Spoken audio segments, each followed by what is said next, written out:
Hello, everybody. Welcome to AstroEdify. Today, we are having a very special guest with us, and I came across his remarkable work and research a few months ago through a person very dear to me. And when I read his work, it gave me a deep insight, a lot of answers to the questions which I was having before regarding yugas, their cycles, and the astronomical and astrological correlations which regulate the yugas and the impacts or events which happen in a thematic pattern in the yuga cycles in a particular yugas.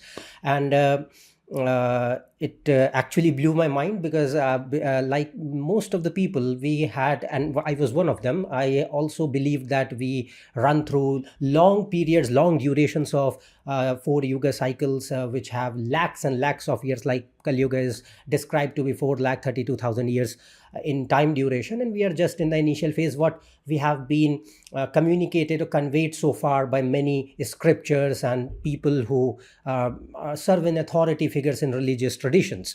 But his work has actually opened a lot of clarities, and I recommend that if you have not read his book, you can definitely read that. But today we have the man himself, Mr.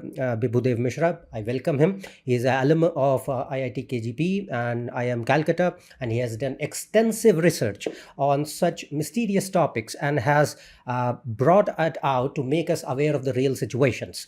And I will not take much time here. I welcome Mr. Bibhu Dev Misra on my channel, and thanks, sir, for accepting the request to come on my channel. I hope and I know that the insights that you will share with us today will help people to get through, to understand the realities of these things, and will help them to move away from the misconceptions that have been there in their minds regarding these topics, and will give them a good awareness about the things. So I welcome you. The stage is yours. Please share your thoughts, sir. Thank you, Abhijeet. It's my pleasure to be here to talk to you about the Yuga cycle. It's a topic that I have researched for a very long time. My first article on the Yuga cycle came out nearly 10 years ago, in 2012, Hmm. to be precise, where I calculated the end of the Kaliyug as 2025. And after that, I did a lot more research to kind of tie in some of the missing pieces of the puzzle. And I came out with the book Yuga Shift last year, where I made some slight modifications to the original formulation, Hmm. but nevertheless, it's kind of well aligned with the original idea. Hmm. And I also tried to figure out what is it that is causing this gradual decline in our consciousness and our physical size throughout the Yuga cycle. Why is it that we have these periods of cataclysm Hmm. when during the periods of transition between one yuga to another yuga? And what is it that we can look forward to as we cross the 2025 benchmark and Hmm. move into the period of transition? Hmm. What are the things that we can expect? Hmm. Because a lot of traditions talk about a savior figure like Kalki Hmm. or Christ or Shaushant or Hmm. Pahana. Oh, every culture has this particular savior figure who Hmm. comes in during the period of transition out of the Kali Yuga. Hmm. So, and that is a topic of interest to a lot of people. So, those are some of the questions that I addressed also in the book, and we can talk about all of that as we go along. Yes, sir. Yes, sir. And my first question here is to you, that most people believe that, like I said, that I was one of them, and most people believe that yugas are quite long in duration, with lakhs and lakhs of years. And it has been mentioned in various Puranas, whether it is Bhagavad Puran, Padma Puran, Brahma Puran, everywhere it has been mentioned, where how the cosmological creation starts, and how the difference in yugas happen, and how it starts and it ends. Every cycle has been mentioned in every Purana, and we used to believe that. So now you say that that the time duration of the yugas are not that huge in number; they are less. And how did you come to such conclusion about time duration of yuga cycles, and what are your sources behind that? Well, it's actually in the Puranas that we have these highly inflated numbers running into millions of years for the Hmm. Yuga cycle. Hmm. But if you look at the Mahabharata, the Shanti Parva, it has a 12,000 year duration for the entire Yuga cycle. Hmm. If you look at the laws of Manu, Hmm. Manu Smriti, Yes. that also tells us that it's only of 12,000 years duration. Hmm. So it's more likely that the number got multiplied by 360 into that big number Hmm. of 4,032,000 years Hmm. duration. The other thing is that when I was working on the Yuga cycle, I realized that this doctrine, this idea of cyclical time is present across cultures. Hmm. It's not only the Indians have it, the Persians have it, Buddhists, the Greeks, Romans, the Hmm. Hopi, Aztec, Maya, they all had this concept of Yuga cycle. They called it by different names, but the concept of a cyclical framework was there everywhere. And I realized that since we have passed through the Kali Yuga for such a long time, Hmm. a lot of information has become distorted everywhere, not just in India, and everywhere there has been a distortion, a loss of information. And in order to piece together the original formulation, we need to look at all these cultures and find out if there's any commonality, some common elements which come up. Hmm. And then when I looked into the Persian framework, and the Hmm. Persians, as we know, are the neighbors of the Indus Valley, and we had long-standing cultural connections with them. Yes. The Persians believe in a Yuga cycle of only 12,000 years, and they divide it up into four ages of 3,000 years each. Hmm. When you go to the Greeks have two values. One is 10,800 years, which was the idea held by Heraclitus. Hmm. The other is 12,954 years, Hmm. which was Cicero's value for the Yuga cycle. Hmm. The Romans or the Etruscans, Hmm. they believed in a 12,000 year cycle. Hmm. So when you see that so many ancient cultures, Hmm. including India, Hmm. believed in a 12,000 year cycle, Hmm. then it's very likely that this is the original duration of the cycle Hmm. and not 12,000 into 360, which you don't find anywhere in the world outside of the Puranas. Hmm. But don't you think that as a ancient culture, we are quite ancient if we look at our history? Don't you think that we have a lot of knowledge? We had a lot of seers, a lot of great rishis, which gave us a lot of information, of course, in various streams of subjects. But over a period of time, don't you think that somehow we have been a victim of being some kind of intellectual model superiority when it comes to matching the facts with other cultures? That Yes, and this is not just true for India. This is true for all the cultures. Hmm. Every culture over the period of their Kali Yuga has become insular. Hmm. They tend to believe that my book, my sacred book, has all the answers, Hmm. and everything that you find elsewhere Hmm. is wrong or Hmm. heresy. And Yes. that you find in other religions and other cultures as well. It is not true only for Indians. Hmm. And this mindset is still there amongst us, that only this particular text which is sacred to us, or only this particular information that was given to me by my guru, Hmm. is the only truth, and anybody who opposes that Hmm. is a heretic and deserves to be punished or insulted. Hmm. So that mindset is there, and that is the Kali Yuga mindset. It Hmm. is not the kind of mindset that is conducive to finding out a new information and sharing new information, Hmm. because we have to understand that the Kali Yuga's time of degeneration Hmm. is not only a time of degeneration of consciousness, but also of memory. Hmm. I mean, our ancestors could remember so much Yes. information, and we can't remember a single page of Nothing. information today. Hmm. And that is one of the main reasons why a lot of information was lost or Lost. got distorted, Yes. because our memories were not so much functional anymore. Yes, definitely. And if we look at the history, the majority text have been compiled in like first or second or fifth century AD. It was not before that also.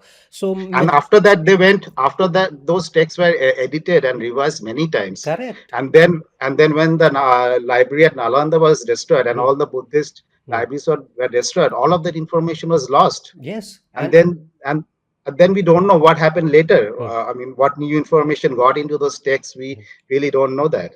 Yes, and no matter what the I'm an astrologer myself, but when I come to look at the text, like Maharishi Parashar wrote, he is way old, and what comes down from him, it has been edited and commented by many other philosophers and astrologers and people of his lineage, and we don't know that how much that actual pure information that has been initially written down by that seer has been colluded over a period of time. We don't know that.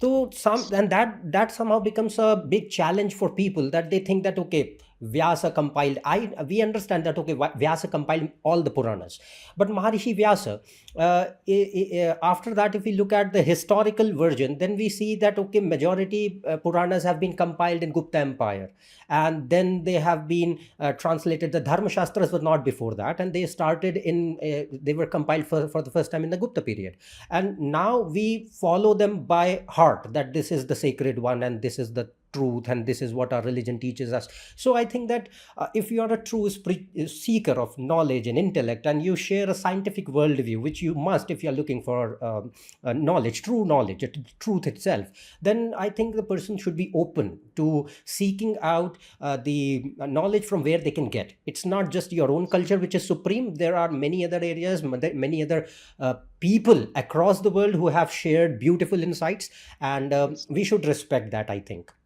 Yes, of course, and especially in the Kaliyug when so much distortion and loss of knowledge happens. And you should also look at the scientific data to see whether whatever you are finding out through these texts, whether it's backed up by our current scientific findings and information. And when you see that those two are in harmony, then you have a greater degree of confidence that Correct. you can't be absolutely sure, but you have a greater degree of confidence that Yes. this is most probably the right solution. Yes, and somehow, and sometimes it blows my mind that how much they knew, that the past rishis and the people, they knew so much, and we are just I'll say we're just corroborating that through our astronomical scientific evidences or discoveries. Now, what they have been already saying that. Yes, And you that's have true. mentioned that in your book as well. So so my next question here is that most people also believe that, and it's written in the scripture, that each yuga has different time duration in the ratio of 4 is to 3 is to 2 is to 1. So Kaliyug is 432, then Dwapar is 864, and so on. And you say that it is equal in number for each yuga. How do you come to such conclusion?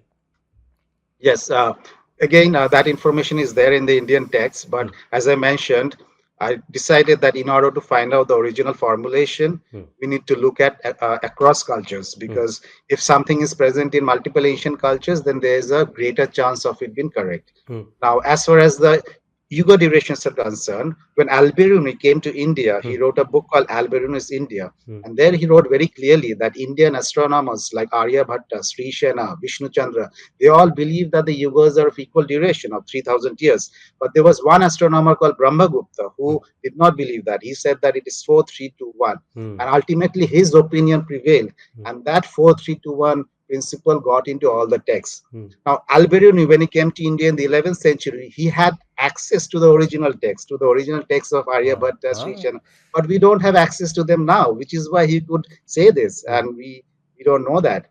And then when I looked across cultures, as I mentioned just a few minutes ago, the Persians.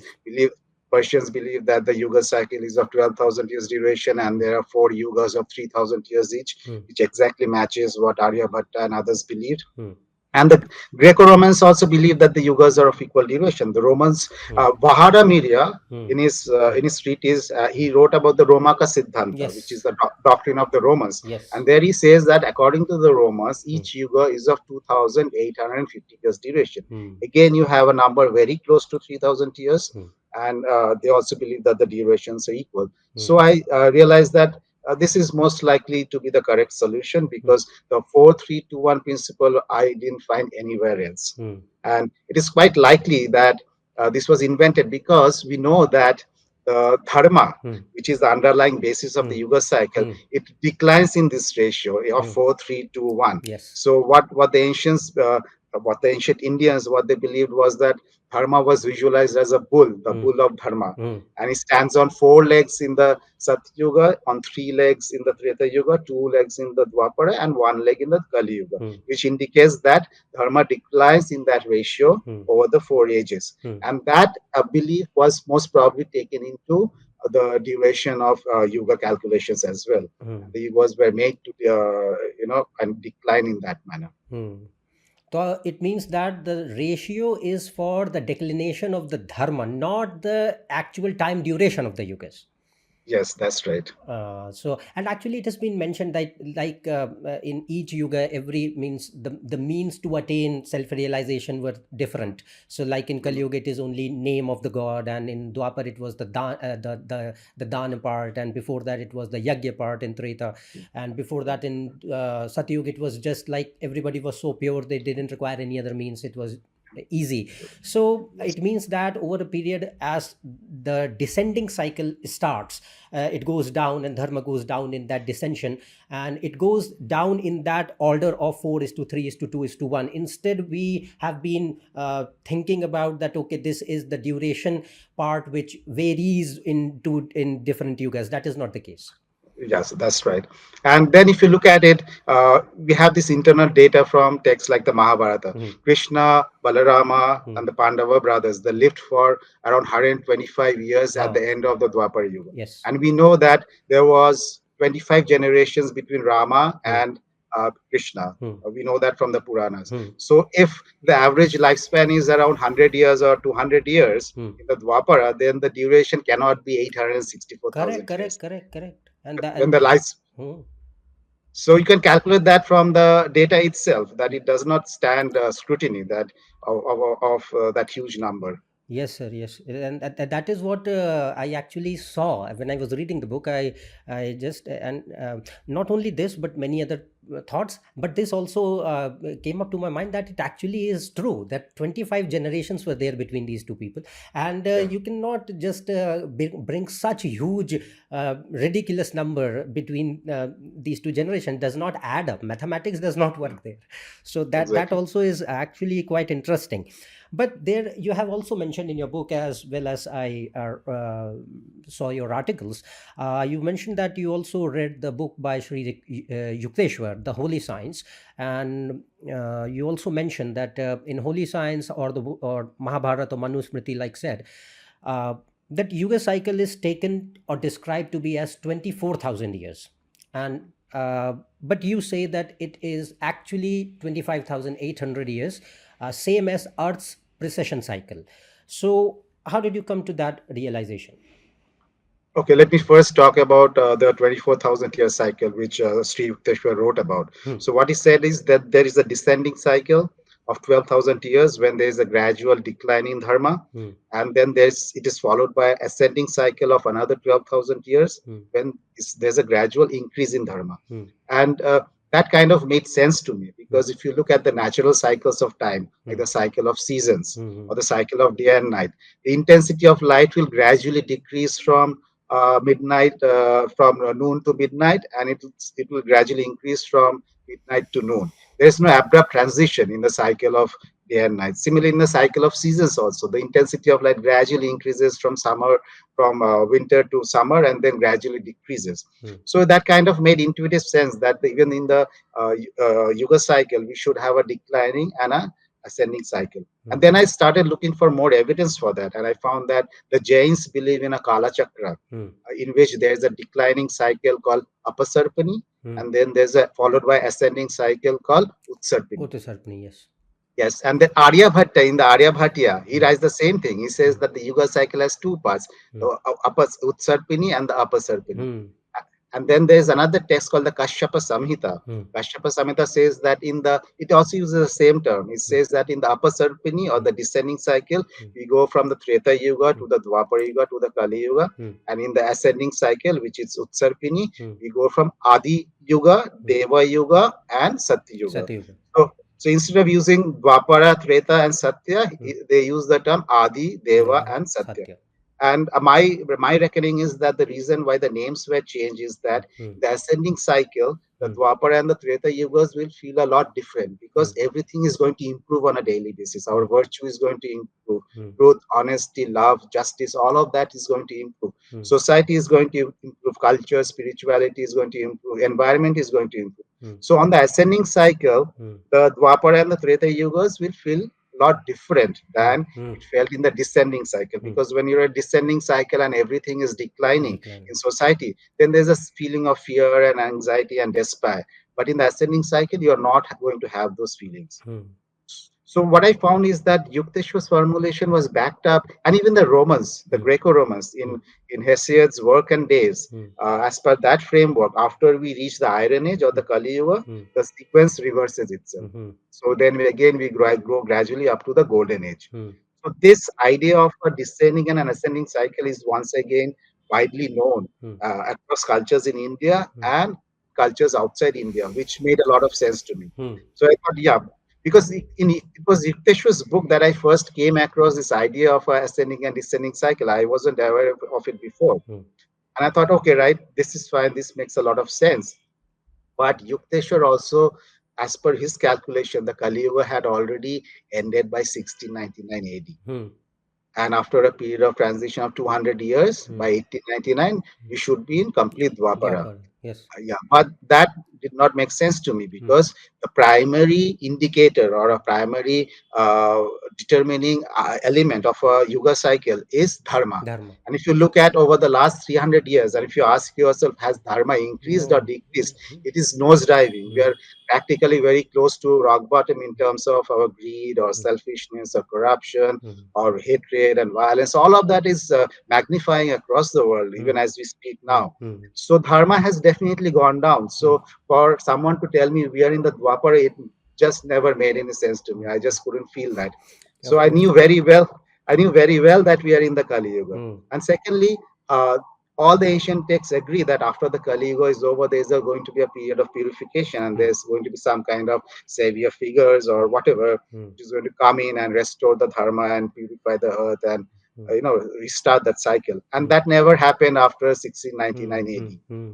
which is why, in spite of the fact that I was really impressed and I really liked Yukteswar's formulation, I did not agree with his specific Hmm. timings Hmm. for the Yuga cycle. Hmm. And then in 2012, I used this equal duration principle, Hmm. and I said that the Yuga cycle is tracked by means of the Saptarshi calendar or the Hmm. calendar of the seven sages. Yes. This calendar was widely used in ancient India. This Hmm. was the main way of reckoning time in ancient India, the Hmm. calendar of the seven sages. Hmm. It has a 2700-year cycle, which Hmm. is called a Saptarshi Yuga. Hmm. And I thought that the Yuga cycle must be tracked using a calendar Hmm. because how else do you keep track Yes. of where exactly you are? Hmm. And I thought the Saptarshi calendar Hmm. must be the framework. Hmm. And then I found more data Hmm. in favor of that.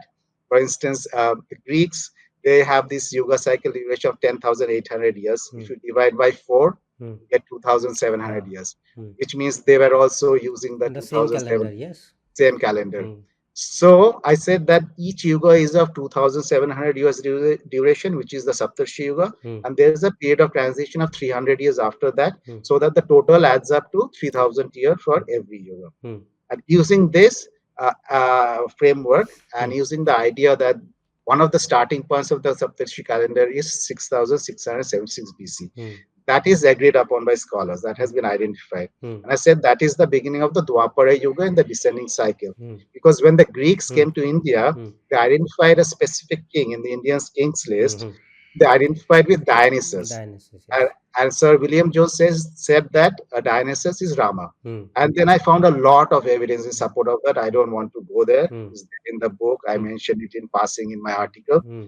Dionysus was Rama because the Greco-Romans always said Dionysus came from India. They Hmm. used to call him Indian backers. Hmm. The Dionysus, the Indian, they Hmm. knew he came from India. Hmm.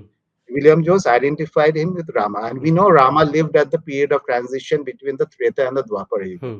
If Rama lived at 6,776 BC, Hmm. then the Yuga cycle that starts at 6,676 BC Hmm. must be the Dwapara Yuga in the descending cycle. Yes. So that is the starting point I used, and it is based on historical sources. Hmm. I did not invent anything. Hmm. And using that starting point for the Dwapara Yuga, the Kali Yuga ends in 2025 AD. Hmm.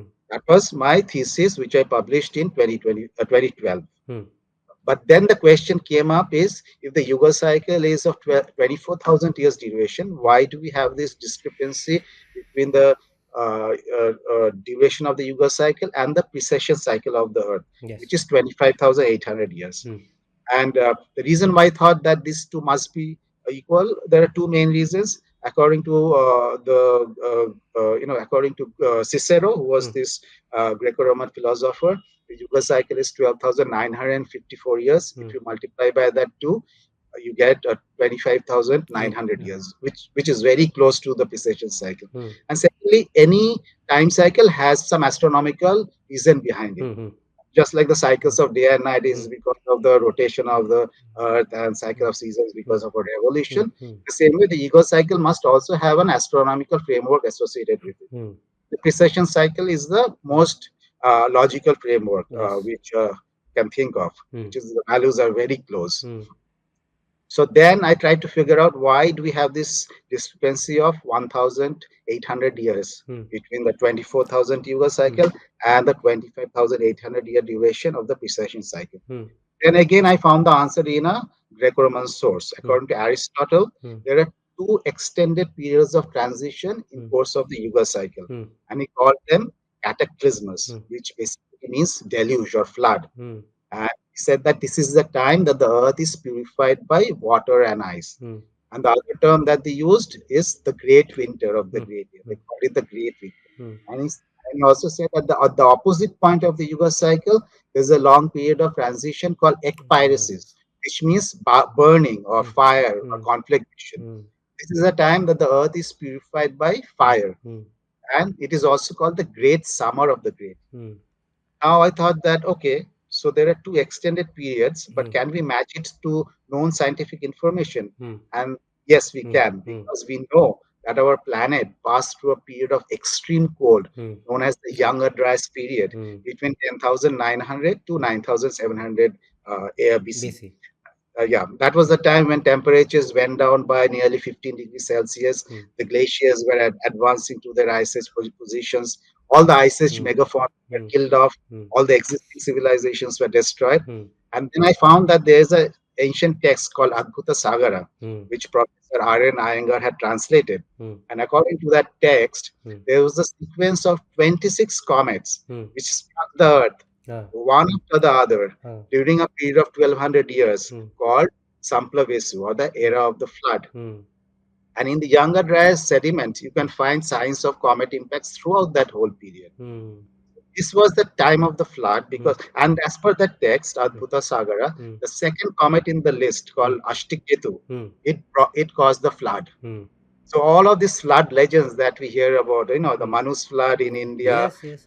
Noah's flood, Noah's flood. uh, and flood of Zeusudra Ah, in Mesopotamian mm, sources, mm, all of these floods were caused by a comet impact which took place during the Younger Dryas period. mm, And that is mentioned in the Adbhuta Sagara. mm, So we did go through a period of 1200 years, mm, which the Greeks were calling cataclysmus or deluge, mm, or the great winter of the great year, mm, which means the end of the Kaliyug should also be followed by a 1200-year period of transition mm, when our planet will be purified by fire. mm, Now, originally, my idea was that these transitions are all equal mm, and of 300 years duration. But mm, now I figured that there are two extended periods of mm, 1200 years mm, on opposite sides of the Yuga mm, cycle. mm, And when you include that, mm. then the duration of the Yuga cycle becomes exactly 25,800 800 years, years. which is the duration of the precession cycle. Mm, And so once again, you have ancient texts, you mm, have science, mm, all coming together mm, to create a picture which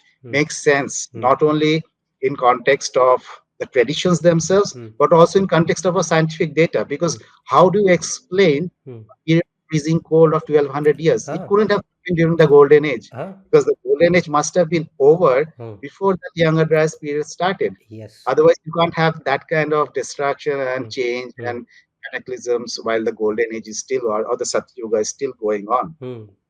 And so it means that now we are going to go through that 1200-year transition period, which happens after the end of the Kali Yuga, and it will start, like you said, from 2025 March for next 1200 years. And it will be like rise in temperatures. It will be, like you said, ekpyrosis, and it is going to create destruction through burning, through fire. So Yes. and I think that if we correlate, we are going through a lot of global warming, a lot of climate change, and a lot of harm already done to the nature, which is going to increase further, and a lot of seasonal shifts also. Things are happening in such places which never used to happen in those areas.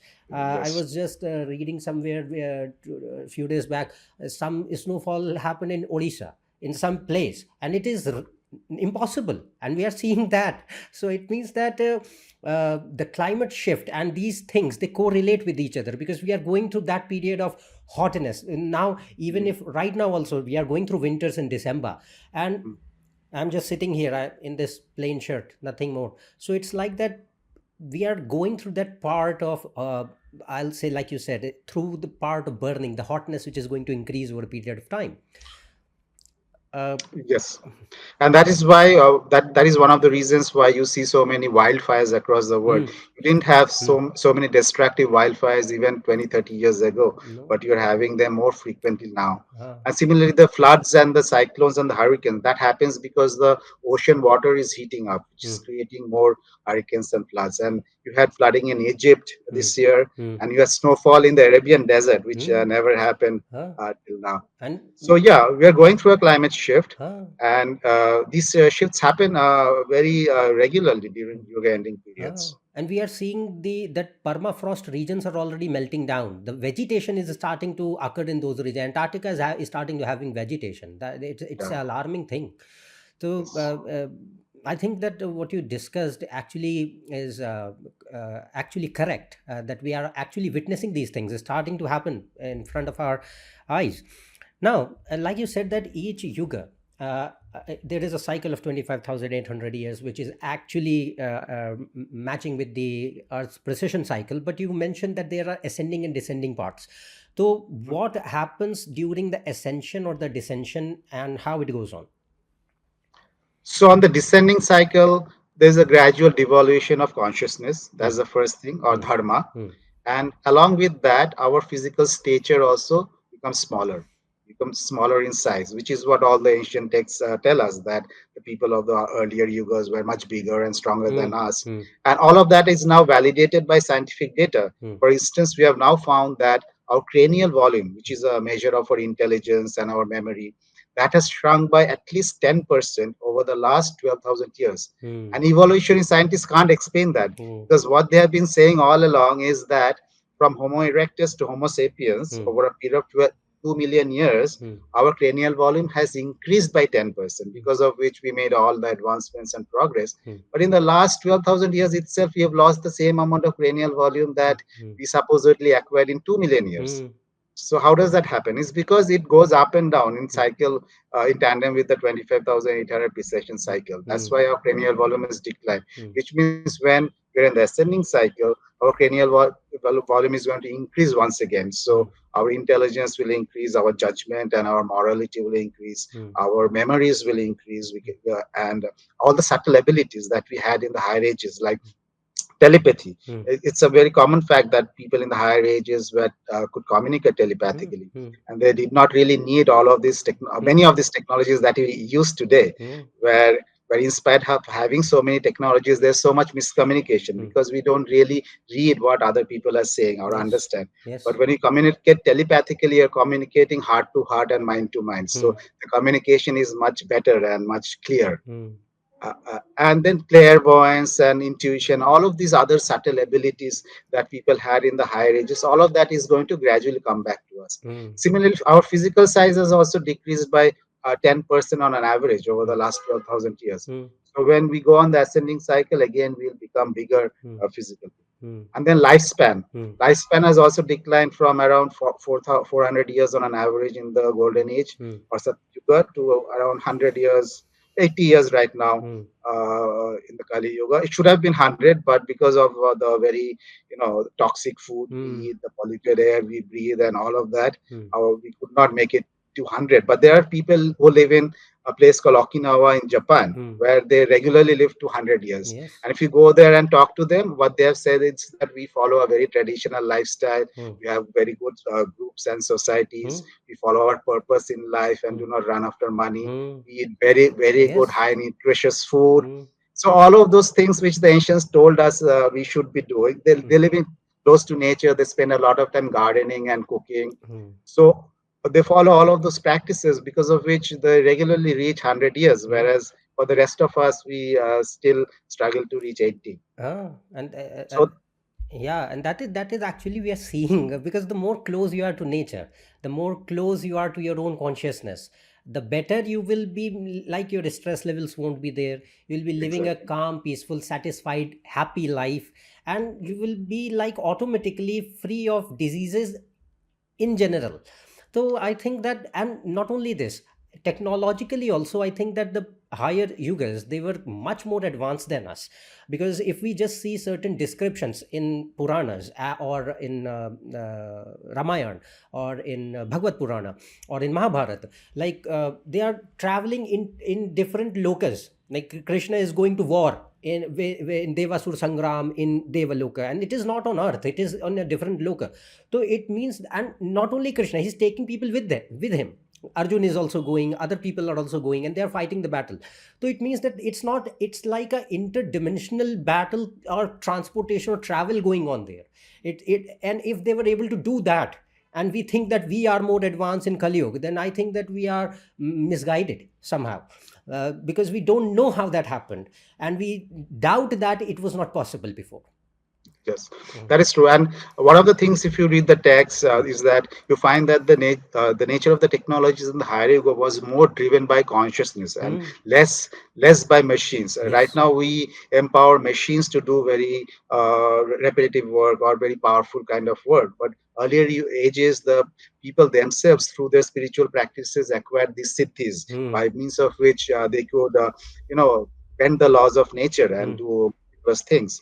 And so yeah, I think when we go into the higher age, it's more about the person. And what happens is that if your technology is controlled by people with very high spiritual merit correct. and spiritual value, Mm, then this is unlikely to be misused like it yes. is misused right now Yes. for Yes. war, violence, and all kinds of trafficking, financial violations, and all that doesn't happen in a higher yoga, because the technology the powers can only be acquired once you Mm, achieve a certain level of spiritual maturity. It doesn't come to you otherwise. yes. So the technology is well used for the welfare of the people, for Mm, furthering our evolution. mm, Because we are on earth, and mm, earth is a school for the evolution of the soul, for the mm, evolution of consciousness. correct. So you should not be inventing technologies that is hampering our spiritual growth. it should Mm, it should aid in that process. mm, And that is the main objective of the technology of the higher yugas. And they also don't harm the environment. I mm, mean, we harm the environment so much mm, for all our technology, mm, so much pollution and so much wastage of resources, so many animals are harmed for by the pharma mm, industry, which mm, we don't really keep track of or know about. mm, Even in our biology classes, we cut open so many frogs, mm. and I never learned anything from that. But Of course. so yeah, Mm, so I mean, we keep harming the environment, mm, harming living creatures for mm, developing our technologies. mm, But in the higher ages, it will be more organic. mm, The wisdom will be awakened within you, mm, so you'll be able to heal through sound, or mm, through mm, light, or mm, through crystals, mm, or stones, mm, or through new kind of plants, mm, or something new uh, that comes up. uh, So those will be the healing modalities of the coming, something like homeopathy, or something like Ayurveda, or something mm, like acupuncture, yoga, mm, yoga mudras. mm, These will become more powerful, uh, rather than the kind of medicines, or the mm, allopathy medicines that mm, we mm, take today, which mm, basically suppresses the symptoms and does not mm, really cure the underlying disease. mm, So I think there's going to be a step jump. It's mm. not going to be like these technologies will gradually evolve. No, No. these technologies will die out, and there'll be a step jump into a new set of technologies which are in alignment with Mm, the vibrations of that mm, higher yuga, uh, which does not harm the environment, doesn't harm living creatures, doesn't harm our consciousness, mm. and which of course helps in our evolution. Huh. And I think that mantras must have been very profound, and they have been profound in the past. Like every time, like if Rama is also fighting and he is reciting a mantra, and then he is channelizing the arrow. Same thing goes with the Mahabharat war. Everybody is doing that. So no doubt it, and people think, I think that people confuse it with simple bow and arrow. It was not that basic and rudimentary. It was like big celestial weapons. They were able to harness that kind of powerful weapons, which they are getting from boons. They are not getting that easily. Arjun is getting that powerful weapon from Indra directly, or the Shiva directly. Not like that it is available to everybody. So the thing Exactly. here is that mantras also played a very vital role. The Brahma rishis, they had the power to defend themselves through the mantras. Then that Yes. was enough. That was because rishis didn't fight. They had only Brahma danda. They didn't had the Raj danda. The Brahma danda was only happened when the person was of such a high caliber that he became the mantra himself. and he can protect himself through that power of the mantra. And there was this incident mentioned in Ramayana, I think, that the fight between Vashishta and Vishwamitra that happened when Vishwamitra was the king, and then he lost several times with big armies from Vashishta, and he was single, he was nobody, and he had only Brahmadanda, and then he became ascetic and he left everything. So if we look at these incidents which have been there in our Puranas, in our Ramayana or historical texts, then we come out to realize that these look like very mythological or sci-fi kind of thing, but it was actually a reality then. And since our brains are not very well enough to understand those things, we believe that these are just work of fiction. So I think that mantras must, because the more your consciousness elevates, and mantras, you are able to harness the ability of the mantra. And not only in that, I read in like Tantra is a different school of thought, but we use certain aspects in Tantra where we used to use mantra for healing, like snake bites are there, like fevers are there, like for anything. And there have been particular mantras for that. And people think that it's all gibberish, it does not work, it's all superstition. But it actually works if we are capable enough to use it. Exactly. Yes. Yes, and what are mantras? Mantras are nothing but sound vibrations. Correct. So what they're effectively doing is that when you're healing somebody, let's say like the seven sages, the Saptarishis, they used to heal simply by sprinkling some holy water on somebody. So when they chant that mantra, that basically gives some kind of a potency to that water molecules, and that basically heals you. So it's the sound vibration which is healing you. And we have lost that knowledge, we have lost those powers as well, and that is naturally in course of the descending cycle. In the Kaliyuga, you don't have that mental ability, and that knowledge is also forgotten. The Rishi lineage is no longer there. So and it was described like Shukracharya. He had the power to revive the asuras who would die through Mrit Sanjeevani, and Mrit Sanjeevani is nothing but the mantra. He got that mantra from Shiva himself by after a long tapasya of 20 years, upside down. So it is mentioned in text, and if we look at that power, that Shukracharya actually had that power to revive the dead people through the mantra of Mrit Sanjeevani that he got through Shiva. So it means that, of course, we don't have people of that caliber of Shukracharya now, but those technologies, those methodologies, those knowledge, that has actually it is lost now. It is not there. And maybe I think it lost because the people, like you said, that they lost their dharma, they lost their inner consciousness, they lost their connection with the divine, and that is why they were not able to handle these big things. That is why it happened, I think. And the energy also goes down. The vibration, the light that comes in the higher ages is of a high frequency, and in the Kali Yuga, the light is of a lower frequency. It's more dense, so it becomes very difficult to first of all to attain any kind of self-realization. But even if you do attain self-realization, because some people have attained self-realization even in the Kali Yuga, but you still don't acquire the siddhis or the powers. Correct. That still doesn't come, because either because of the vibrations of this yuga, you're not supposed to wield that kind of power because it can be misused, and also because that in every yuga you're supposed to do certain kind of things. In the Kali Yuga, you're just not supposed to use that kind of power. I think that we are also not able to use because we are not capable to handle it. We don't have that kind of caliber. We also lost the techniques, because yes. that specific vibration needs to be known. That specific mantra or the specific sound vibration needs to be known, which we don't know. And that was only transmitted from your guru to shishya. It was not written down. It was never written down in text, because this is such high power information that is not disseminated among the common people. It's only given to a person when he's ready to handle that information. And mantra is also said to be that it gains more and more power the more it is recited.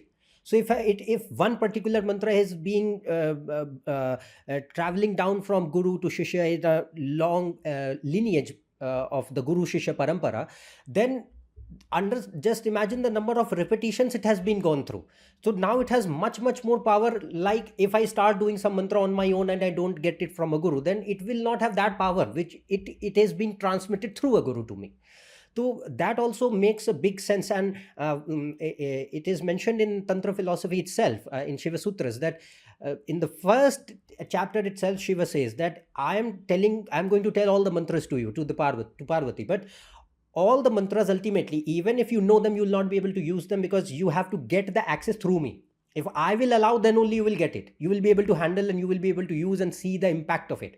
And that is how it, I think that whether you see the rishis, they like the Sapta rishis, who were the Manas Putra of Brahma, and or rishis like Shukracharya, or not even rishis, forget about rishis, people who were asuras, they were using things for bad things, ultimately prevailing evil. They were also able to use the mantras to get Yes. boons from such people. So if we look at the power of the mantra, it is very profound. And until unless we don't get that kind of inner divinity between us, and we are not able to move ahead. And if, people think that okay, asuras were bad. See, their intentions might have been bad, but they never said that God doesn't exist. They never said that Shiva is not there. They never said that. They were going out and doing a lot of tapasya and Yeah. attaining boons. Ravana Yeah. did that, Yeah. Hiranyakashipu did that, everybody did that. Every asura who Yeah. used powers to ultimately create evil, and they used those powers through the God himself.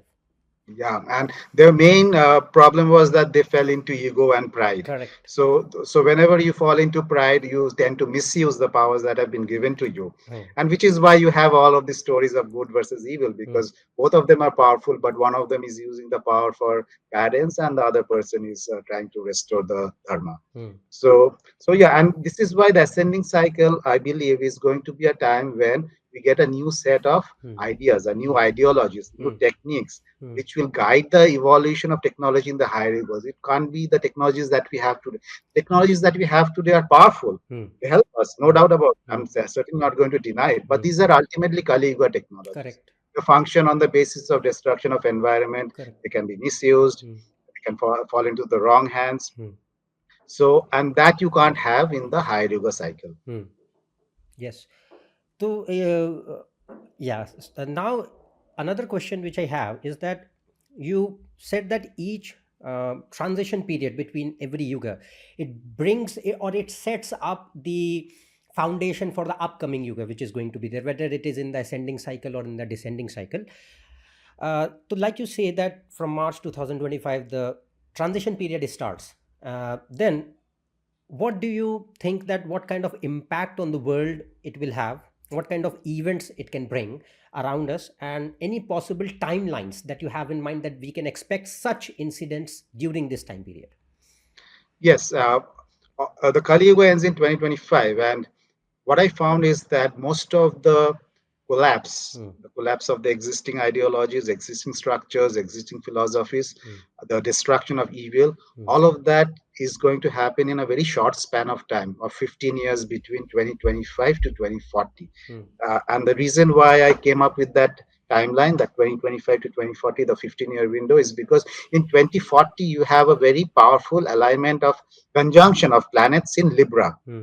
So all the five visible planets, including the crescent moon, are going to cluster in a 10-degree area of the sky Hmm. on September 8, 2040. Hmm. Now this is a very rare conjunction, because you don't have such a tight clustering of planets even once in 1,000 years. Hmm. And since this is happening in Libra, Hmm. it is even more important, because according to the ancient astronomers of Chaldea Hmm. and Johannes Kepler, who was a Hmm. mathematician Hmm. of the Renaissance period, and all the Renaissance mathematicians were all interested in astrology. Hmm.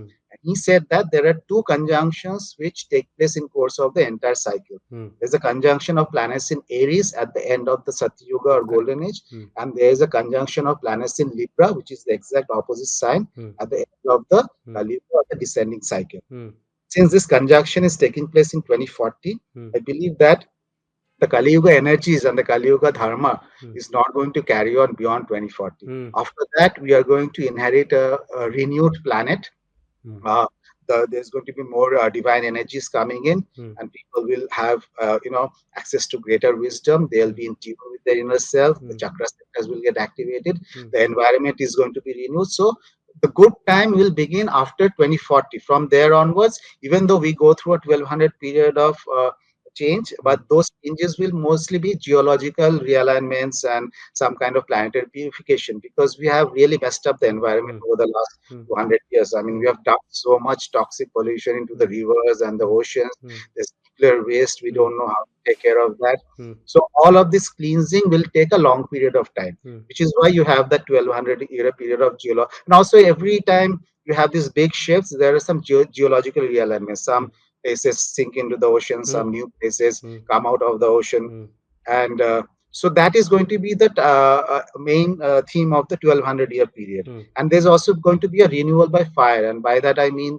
one is cometary fire, mm, which can cleanse the forests and cleanse the water and the environment. The other is the internal fire, the fire of knowledge or wisdom, mm, that cleans your ego. mm, Both of these purification events, mm, the external environmental purification and the internal purification, will continue for the 1200 period timeline. mm, And that is when the new societies will be established. mm, They'll be given new guidance, mm, new wisdom. mm, Interdimensional doorways will open up. So we think of the gods and the sages, mm, or as the mm, apsaras or gandharvas mm, or yakshas, mm, as imaginary beings. mm. But these beings exist in all the cultures: Correct. India, Mesopotamia, Mm, Greece, Aztec, mm, mm, wherever you go, you mm, have these beings present in every culture. So obviously, all the cultures did not invent a set of mm, imaginary beings and mm, tell, in mm, order to say that, mm, they gave us all the information. Why would you do that? People mm, like to take credit for their own work. Why mm. would Correct. invent imaginary creatures? Why would you say that all the Vedic wisdom has Mm, been given to us by mm, Saptarishis? mm. Why not just say I invented it myself? Correct. But nobody said that. So these contacts will be reestablished, and that is a very big part. Mm, mm, A, a reestablishment of the contact with the higher order entities mm, is very important, because that is when our pride, the arrogance that we have today, the pride, the hubris, mm, that we are at the pinnacle of mm, civilization. We mm, don't need mm, these other beings, mm, and we can mm, do everything by mm, ourselves. And the only purpose of life is to self gratification, mm, and there's no other higher purpose. mm. So all that ego will not go away until the interdimensional doorways are open, Mm. and we see that we are a part of a larger cosmic family. Correct. And that revelation Mm, is going to happen in this 15-year window mm, between 2025 to 2040. mm, So I'm setting the stage. So I'll talk about 2025 to 2040. What happens after that are not so worrisome, because things will be vastly better and different after 2040. mm, We need to get through this narrow zone mm, right now, mm. this window between this 15 15-year years. window. Mm, And the first thing that happens, as we know, that every time a Yuga end comes, there's large-scale war and violence. mm, It happened in the Dwapar Yuga. It yes. happened in Treta Yuga. Mm, Both those wars were fought in the periods of transition. mm, And so at the Kaliyug end also, we will go through that period of violence, mm, because people become so greedy, mm, so selfish, so divisive, mm, that ultimately it leads to self-destruction. mm, And that is the path in which the mm. greater humanity is now moving towards self-destruction. Correct. And the powers are also started. You have noticed that all the powers have Ah. started aligning and Mm, realigning themselves. mm. Just like during the Mahabharata war, there was Ah, this yes. realignment of Yes. powers that has Mm, again started now. yes. And we are So seeing this, people, means various countries going to war with each other. Russia and Ukraine were already with war, Israel and Gaza, and now Middle Eastern region, they are Saudi Arab and Yemen, and they are going uh, to war with each other. yeah, So, and you can see this building up of NATO versus correct, BRICS kind of correct, a correct, scenario is correct, correct, also correct. emerging. Hmm. So there's a realignment, and if you have read some of the recent comments from some of the European prime ministers, NATO Ah, ah, leaders, ah. they're all talking about Hmm. taking on Russia militarily by 2030. Correct. So they have said that by 2030 there's going to Hmm. be WW3. Ah, I'm not WW3. saying that I'm not saying WW3 start right now. Hmm. Right now, you might see a lot of localized geographical clashes, Ah. maybe a war in Middle East or in Hmm. China or wherever in Russia Hmm. somewhere. Hmm. But that will finally blow up into a big global war by early 2030. Hmm. That's And the maybe because I was just looking at the charts. I've made videos on that before. I was also looking at the planetary alignments which we are going to go through, particularly this vernal equinox when it starts from 20th March. But like you said, that it is going to be a period of fire, cleansing through fire. So fire also means violence and destruction with wars, Yes. and everywhere people are fighting and killing each other.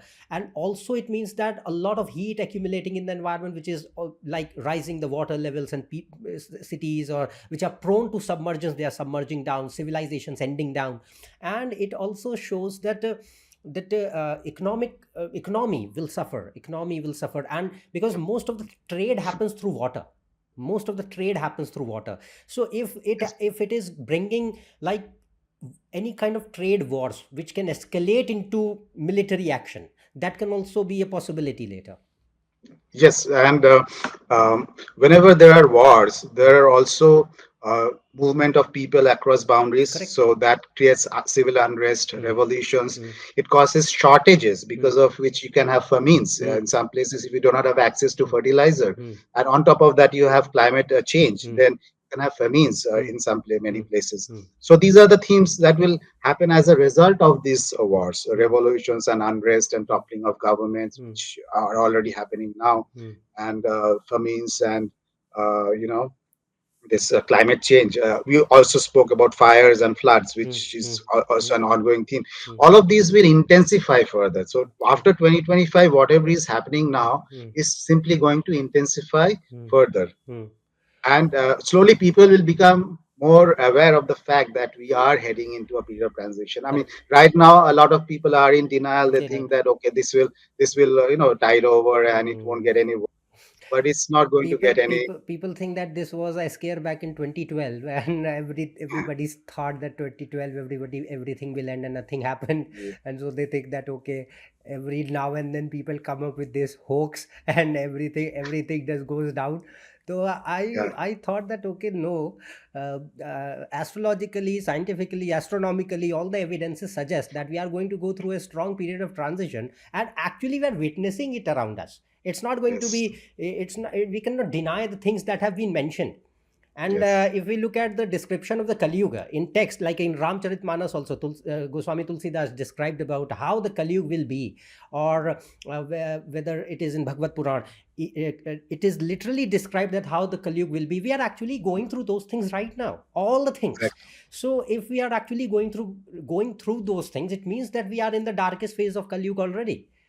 Right. And Yes. apart from that, if we see, I think that like period of transition, it act like for people to move to a higher level of self awareness, they have to go through a sudden shock, any kind of event which triggers that, which shatters their ego, which Mm, shocks them, and which mm. forces them to come out of their denial or what kind of bubble they are living in. Yes, yes. And that is what is going to happen as we move along, that Hmm. you'll have more such events happening. Hmm. Ultimately, people will be forced to acknowledge that change is going on, and those some people will come back to the right path. They Hmm. will understand that the current philosophies which stress on material acquisition Hmm. and more power and fame and Hmm. selfishness, which Hmm. is such a strong theme that I want Hmm. everything for myself. Correct. Uh, and all of that will not lead to any good outcome. That Hmm. is the first realization that you must have, Hmm. that in order to live in peace and balance and harmony, we first need to get rid of certain Hmm. thinking processes which are Hmm. operating. For instance, this fascination with stock markets Hmm. and GDP, Hmm. stock market performance and GDP performance are taken as indicators of how well a nation is doing. Hmm. But Bhutan has moved away from that. According Correct. to Bhutan, it is gross national happiness. Hmm. They're measuring the happiness of people, and they've designed a 8 point framework Hmm. to say that these are the things we are going to measure Hmm. in order to see if people are happy or not. Hmm. That is a progressive step, because Correct. now you are moving away from materialism Hmm. towards true happiness of the people. Hmm. So these are the kind of changes that we'll hopefully see as we move forward, that we move away from this GDP stock market obsession Hmm. towards more activities or actions that generate cultural and spiritual and social prosperity Hmm. that ultimately lead to happiness. Hmm. And like in every yuga, at the last, like in our Hindu culture, it has been always it has happened that at the end of the yuga, when the transition is happening, avatar comes. Rama came in Treta, Krishna came in Dwapar. It is prophesied that Kalki avatar will happen for Kali Yuga. And right now, people just think that we are okay in the initial 5,000 years of Kali Yuga and many more years to go, and Kalki is very far away to come. And so that is the normal conventional belief among population. So according to you, that do you think that any kind of person or Kalki or avatar like that is which is prophesied will come, because you say that okay, it is going to be a period of transition, then we'll move on to Dwapar, and so it means that during this transition something must happen of epic proportions by somebody who becomes the mediator of that change, bringer of that change. So it has been prophesied to for Kalki to come. So right now we don't know anything about that. What is your take on it? Okay, this is a pretty long question. Let me start off by telling you what happens during this period of transition. Hmm. There's a collapse. So we, from golden age to now, from Hmm. Satyug to Kali Yuga, we moved through 4 periods of transition. Hmm. And every time, what we saw was that there was a collapse of existing civilization, Hmm. and a new set of civilizations came up. Hmm. For instance, right now we are in the ascending Kali Yuga. Hmm. We started at around 676 BC, which coincides with the Iron Age civilizations that we call now. Hmm. And what happened to all the Bronze Age civilizations? They all collapsed in the 300, 400 year period between 600, 700 BC to around 1100 BC. Hmm. There was a total collapse of all the Bronze Age civilizations. Hmm. None of them existed anymore. Hmm. And then if you go back to Bronze Age civilization, they all started at around 3600 BC. And that is also the beginning of the descending Kali Yuga as Hmm. per the Hmm. framework that I have proposed. So the Bronze Age corresponds to the descending Kali Yuga. And what happened to all the cultures that existed prior to the Bronze Age, all the Neolithic societies? Hmm. They all collapsed. Hmm. And so every time we have this new yuga coming up, the Hmm. older civilization collapses. Hmm. And then I started to question as to what is it that causes these collapses. I Hmm. mean, we have major changes, not only at a social and political level, but also environmental events take place. Hmm. Great environmental events take place. Hmm. So then I found that there's a particular swarm of comets called the Taurid resonance swarm. Hmm. It is it is hidden within the Taurid meteor stream. We cross the Taurid meteor stream twice a year, Hmm. once in May, June, the other time in between October to December. Hmm. Within this swarm, Hmm. within this stream, there's a swarm of comets. We pass through that swarm of comets every 2,500 to 3,000 years. The Hmm. Earth passes through that center of that swarm. Hmm. That is when it bombards us with a lot of meteors and comets, Hmm. and that is what causes the collapse. Hmm. And this has come to us from a number of astronomers who have worked on the Taurid resonance swarm. Hmm. And they said that every 2,500 3,000 years we pass through the center of the swarm, and that causes a period of meteor impacts over a period of few centuries, Hmm. which perfectly ties up with what happens in course of the yuga cycle, Hmm. because the yuga durations and the time period between our passage through this swarm Hmm. perfectly adds up. Hmm. So, and in 2032 and 2036, we are once again going to pass through the center of that storm. Hmm. So, I believe that those are the periods when a lot of impact events are likely to happen. Hmm. And those impact events, and here's the thing, we think of comets as just inanimate bodies which strike us randomly. Hmm. But that is not the case. What I found out is that all of these gods that we talk about, they use certain vahanas. Hmm. So, so Vishnu has Garuda, Hmm. and then Indra rides the elephant. Hmm. And in Mesopotamia, you have Marduk riding a Hmm. dragon, and Hmm. so on and so forth. Hmm. And all of these vahanas of the gods are nothing but comets, Hmm. because comets described in very similar manner by the ancient societies. Hmm. So when you look at the Maungduist silk texts of China, Hmm. they describe a comet as a long-tailed pheasant bird. Hmm. So comet is described as a bird because some comets have multiple tails and they look like a bird when they're flying through the night sky. Hmm. Then Pliny spoke about a horse comet, Hmm. comet which looks like a horse which is in motion as if it is running. Hmm. When this comet appears, Hmm. then there's a destruction of tyrants. Hmm. Correct. So, and we know that Indra Hmm. sometimes rides a horse, Hmm. Zeus rides a horse, Hmm. Kalki is coming on a Hmm. horse. And then there are comets which the Native Americans and the Chinese describe as dragons and Hmm. snakes. Hmm. And then there's another set of comets described by Native American cultures as panthers or Hmm. tigers. Hmm. And we know that God Durga rides a panther or Hmm. a tiger, Hmm. and Marduk rides a serpent or a Hmm. dragon. Hmm. So there are many comets, very powerful comets, which Hmm. were identified by the ancients Hmm. as the vahanas of their gods. The Hmm. gods were very highly evolved beings. Hmm. They can take on any form that they Hmm. want. They can Correct. appear. They can appear in a humanoid form if you want. Hmm. They can be invisible. They Hmm. can take on any other form of animals. Hmm.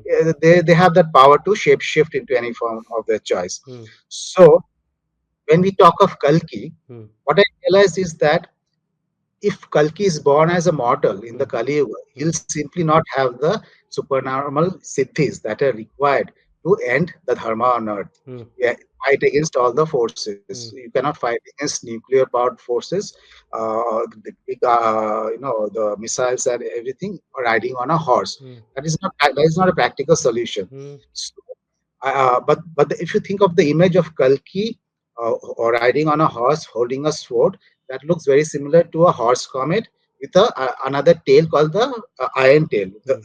There are certain comets which have two tails, Hmm. curvy tail Hmm. which is made of dust. And there's another tail which is straight and blue, Hmm. which is made of blue ions, Hmm. carbon Hmm. monoxide Hmm. ions. Hmm. So Kalki on a horse holding a sword resembles a two-tailed comet. Hmm. And then I found that in the Gita Govinda, it says that Kalki is going to appear like a comet. Hmm. It says that directly. Hmm. And then, if you read the Revelation, it says that when Christ is going to appear in the end times, Hmm. he's going to appear in the midst of the clouds, and Correct. he's going to ride a horse Hmm. with a sword coming out of his mouth. Hmm. So, what is it that can appear in the skies Hmm. riding a horse with a Hmm. sword? Hmm. It describes a comet. Correct. So it is a part, and then the Hopis they talk about a blue star Kachina. A Hmm. blue star is going to appear in the heavens in the end Hmm. times, and it is going to fall with a big crash. Hmm. They call it the blue star Kachina. Hmm. What is a blue star? A blue star that comes in the heavens is basically a comet Comet. that appears bluish. Hmm. So they are all talking about a very powerful comet appearing in the end times, which Hmm. is going to create a major energetic change, Hmm. which is first of all going to be regulated by a very powerful supernormal entity, Hmm. who is Kalki. Hmm. Kalki is not the comet. Hmm. The comet is the Vahana of Vana Kalki. of Kalki. It is the messenger of Kalki. Hmm. Kalki need not show himself to everybody Correct. because why does he need to show himself to the entire world? Hmm. He will reveal himself only to those people who deserve seeing him, Correct. who are worthy of seeing him. Hmm. So he may, but then we don't know. We might even see some humanoid forms Hmm. or Hmm. orbs in the sky. Hmm. But my point is that the Kalki avatar or all the other traditions that Hmm. talk about the savior figure, Hmm. it represents a celestial being Correct. who's going to Hmm. come, Hmm.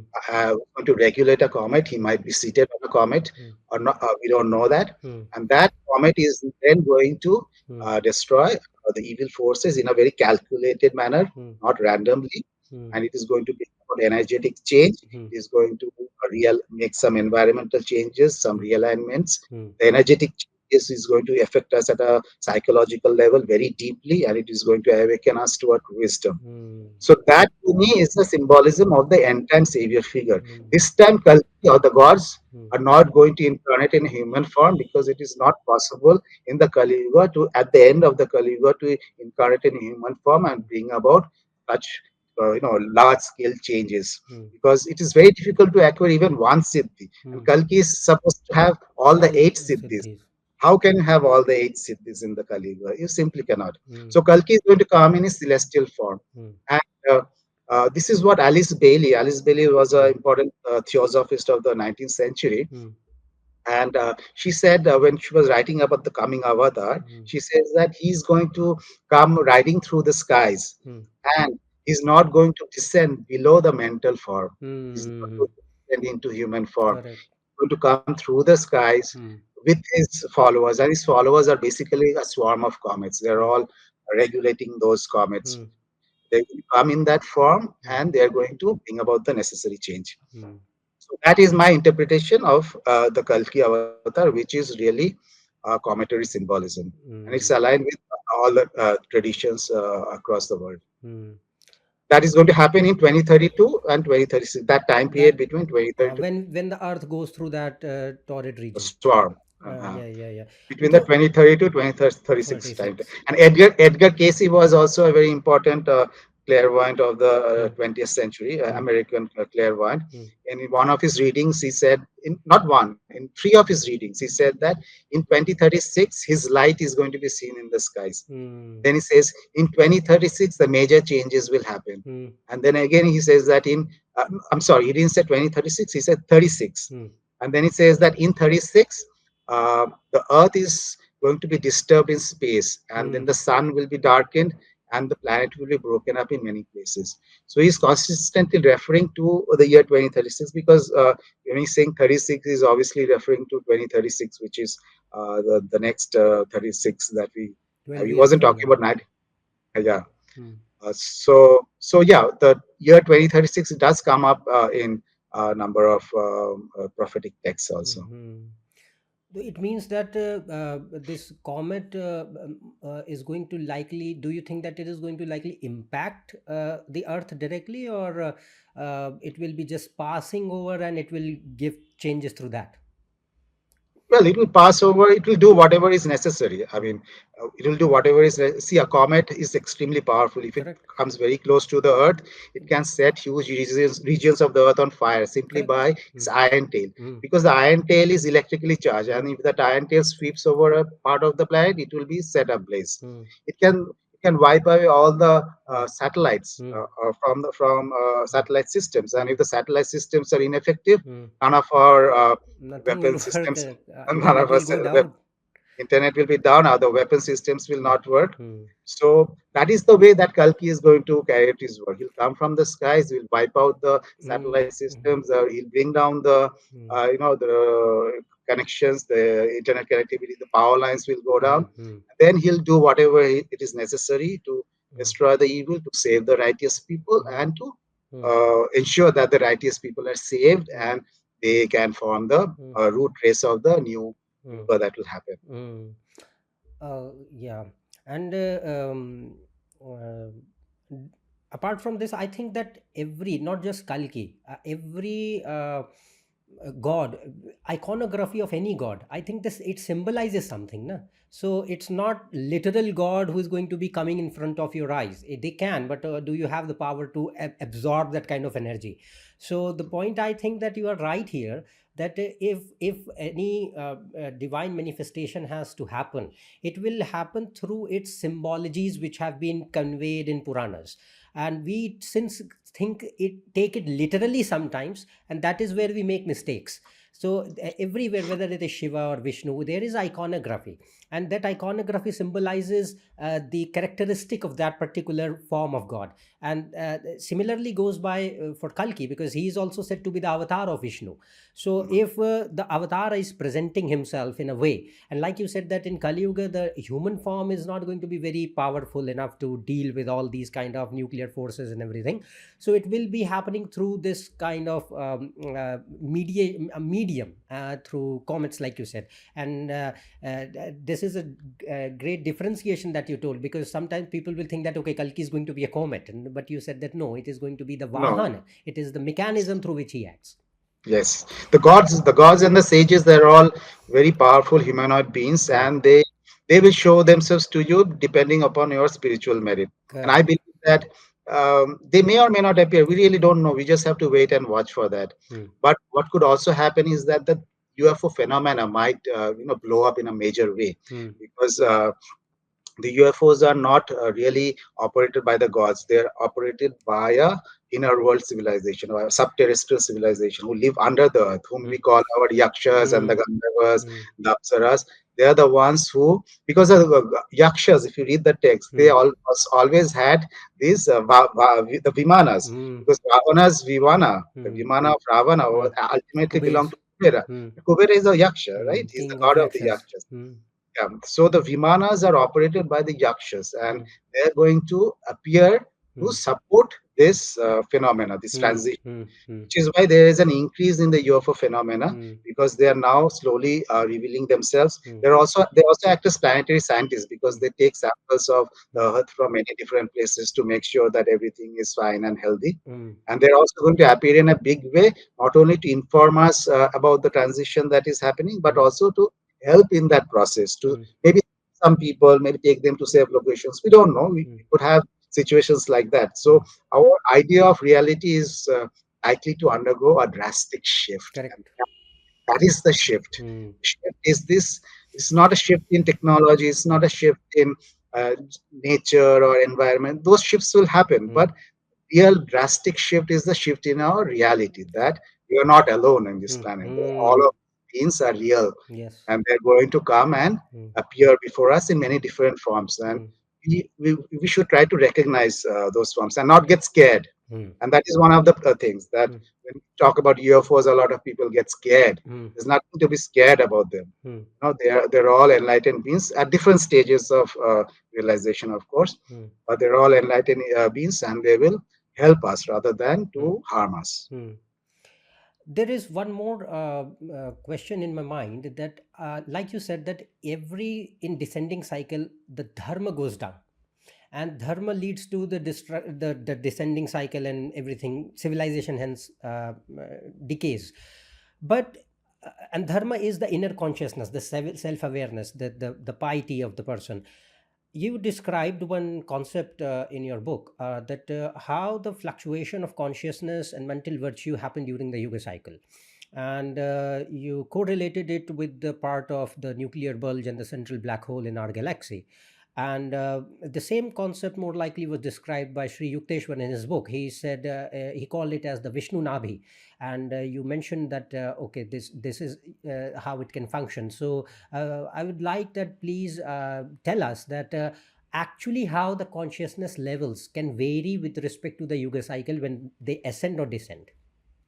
Yeah. See, what Yukteswar had said was that it is Brahma who regulates our mental virtue, Hmm. and Brahma is seated at Vishnu Nabi, and Hmm. the sun goes around Vishnu Nabi. Hmm. Now, we know the sun goes around the galactic center, so Vishnu Nabi must be the galactic center. Hmm. Then I looked at a map of the Milky Way galaxy. Right across the center of our galaxy, you have a straight central bar, Bar. bar-like structure. Hmm. And the central bar actually rotates like a propeller, and it keeps the spiral structure of our galaxy intact. Hmm. What I said was that in our iconography, we talk of Vishnu as Anantasai Vishnu, who Hmm. reclines in the middle of the cosmic Milky Ocean. Hmm. And the cosmic Milky Ocean is most likely the Milky Way galaxy, Hmm. in which case the central bar is Vishnu. Hmm. He is the one who is preserving the created order. Hmm. So if Vishnu is the central bar, then Vishnu Nabi must be the galactic center, because the center of the human anatomy is the navel. Hmm. So Vishnu Navi is the navel of Vishnu. It must be the galactic center. Hmm. And there is only one object at the galactic center which can be called Brahma, because Brahma is located at Vishnu Navi, Hmm. and that is the central black hole. Hmm. It is a central black hole. All physicists, astronomers, and physicists now agree that it is a central black hole of a galaxy which powers the entire galaxy. Hmm. That is the central engine. Hmm. It gives off so much radiation and so much plasma emissions come out of it that it powers all the processes within the galaxy. Hmm.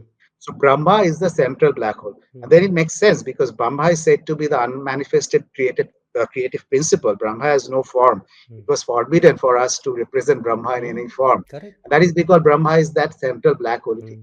Brahma is just pure consciousness. The Hmm. black hole is not really Hmm. some kind of a hole. Hmm. It is just pure consciousness, which is manifesting the created reality. Hmm. And then I found out that every black hole goes through a cycle called a AGN cycle, Hmm. active galactic nucleus cycle. Hmm. When the black hole becomes active, Hmm. it gives a huge amount of electromagnetic radiation. Hmm. And that is the time that the nucleus becomes as luminous. The light that comes out of the nucleus becomes more than the entire light from the rest of the galaxy. So it becomes extremely luminous, Hmm. very, very bright. Hmm. And then after some time, the black hole shuts off. Hmm. Then the light in the outer galaxy slowly falls away. Hmm. So what you have is that because of the radiation from the black hole, the light goes up and down. The light that reaches us from the black hole Hmm. goes up and down. Hmm. And right now, hardly one or two photons from the galactic center actually reach us. And Hmm. that's because we're in the Kali Yuga. Hmm. But at the same time, we have found that the black hole is started to become active over the last few centuries. It's Hmm. giving off very powerful X-ray flares. Hmm. What that means is that we are now going to go into the active phase of the central black hole. So the nucleus is going to become radiant like the central sun. Hmm. And the Buddhists spoke of a central sun, which Hmm. was a sun of wisdom. Hmm. And the Chaldeans also spoke of a hypercosmic sun, Hmm. which is the light of inner truth. Hmm. So it is the light from the center of the Milky Way galaxy, which is the central sun or the nuclear bulge, Hmm. that is driving the entire Yuga cycle. When Hmm. that light goes up, Hmm. we're in the ascending cycle. When that light goes down, Hmm. we're in the descending cycle. And now we are at the stage where we are about to go into ascending cycle, and the light from the central black hole is slowly increasing in Hmm. intensity. Hmm. So when it becomes fully switched on, then we'll be fully in the ascending cycle. So it means that uh, um, right now, like you say, that it is going to go in a phase of starting up again. It is in the startup phase, Hmm. because it is sending out X-ray flares. That is a signal that a Hmm. black hole is about to become active. So Hmm. Brahma is now about to become active. It can Ah. happen anytime. It can become fully active anytime in the next decade or so. And Oh, so as how soon as, how long does it last then? so it's going to remain active for the entire ascending cycle, Hmm. and then shut off. And Oh, then okay, okay. So, and when it shuts off, hmm, then the light in the outer galaxy, it doesn't fall down immediately. It hmm, falls off gradually. hmm, Because of light echo in the outer galaxy, the light falls off gradually. So hmm, that's why in the descending cycle, because the light from the central black hole is slowly decreasing, hmm. or there's a decline in our physical size, in our consciousness, in dharma, cranial capacity, lifespan, all of that is declining. And Oh, now in the ascending cycle, when black hole becomes active, all of that is going to gradually increase. increase. So it means that it has a lot of impact on our genetics, on our body Yes, structure. because light changes DNA structure. Hmm, So that light is going to give us DNA upgrades. It's going to create beneficial genetic mutations, hmm, and those genetic mutations are going to drive the improvement in humanity and the environment, hmm, both. hmm. And I think it makes logical sense because the more radiation is going to be there, of course we are not going to be in that level of devastating zone where radiation kills us, but it will be like a thing where it cleanses the environment, makes it better, and we become more strong. And I think the more radiation is going to come, it's going to also reduce the level of viruses or microorganisms which are Yes, actually killing us. yes. High frequency radiation kills off disease causing microorganisms, Hmm. which is why in the higher yugas you have very few diseases. Hmm. And so there's not so much emphasis on medicines, because if the diseases themselves go down, Hmm. then Correct. there's no you don't need so many different kinds of medicines. Hmm.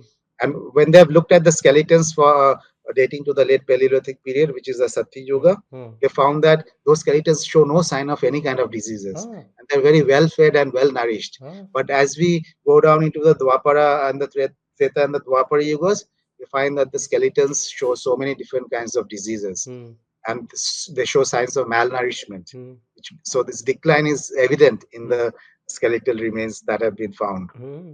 And that makes sense because if we just correlate it with the, let's suppose, just the Mahabharata era, uh, like Krishna lived for 125 years, and the Mahabharata war happened when he passed away 39 years before that. So he was like 86 years old when he was fighting the battle, and right now people don't even reach 86, and he's Yeah, fighting the battle. And forget about, let's suppose he's God, and okay, we can say that yeah, everything is exceptional for him. But what about other people? Arjun was yeah, there, yeah, Bhishma was there. yeah, Bhishma was in 300 years old, more than yeah. that. These people were much more older than Mhm. than them. So it's like that there must have been some kind of environment, some kind of I'll say, like you said, that the impact of the cosmic aspect which was providing them that kind of body structure, the genetics, that environment around them, which Yeah. actually helped them to live this much long. Yeah, that you need the special radiation, and that is the divine radiation of Brahma. Mm. Is the divine radiation that comes from Brahma that causes the genetic mutations in the positive genetic mutations in the ascending cycle. That is why when you read about all these texts, it all seems so mythical, Yeah. but it's not mythical. It's all backed up by data. Hmm. Yes, and I think that that is where we are able to, like you say, that we are like in the past also, like they were using celestial weapons, like various kind of astras, Brahmastra, Narayanastra, Vishnu Astra, Nova. Yeah. So it's like they are not normal weapons. We and sometimes people make mistakes that okay, Brahmastra was a nuclear weapon. I don't think that it was a nuclear weapon. It was a celestial weapon of some different level altogether, which we don't have knowledge about right now. Yeah. Uh, They were channeling the four elements of nature. They're channeling the forces of nature. hmm. So they might channel cosmic radiation, or they might channel solar radiation, or they might channel some electromagnetic force. Hmm. So we don't know, but they were channeling the known forces of nature to and weaponizing them Hmm. through these mantras. Hmm. Definitely, sir. Uh, it was a great discussion, and I think that I learned a lot from you today and from your books. They are excellent, and I thank you a lot for doing this for us. And the people who are not familiar with his work, I highly recommend. Please read his book, The Yuga Shift. It is the link is shown below. You can buy it online, available, and please follow him. He has a website, and articles are really great. He writes them down there. But I'll definitely say, if you are a person who has some open mind and who also has a kind of attitude to inquire about yourself and the reality of the life and the cosmos, it is a great thing that we have such people in our presence right now, who are actually working so hard and making us aware of the deep dark things which were not there before. And I thank him a lot, because it has helped me a great deal. And thanks for joining us, sir. I will definitely look forward for other discussions to have you on my channel again. And it was great talking to you. Thanks, Abhijit. That was a really great discussion, and I'm very happy that you invited me for this discussion, because a lot more people, especially in India, need to become aware of the true framework of the Yuga cycle and how all of it is actually backed up by scientific data. Hmm. So we need to have that open mind, as you just said. We Hmm. need to be truth seekers and not get bogged down by dogma or indoctrination, because ultimately we are here to learn. Hmm. Earth is a school for Correct. learning and evolution, and Yes. we must always strive to learn and Hmm. not think that we have figured out everything. Mm, definitely, sir. And I hope that all you come out with more researches, more insights, and let us make us aware. You're doing a great work, sir. Thanks a lot. And I think that people will like our discussion today. Thank you, Vijit. Okay, sir.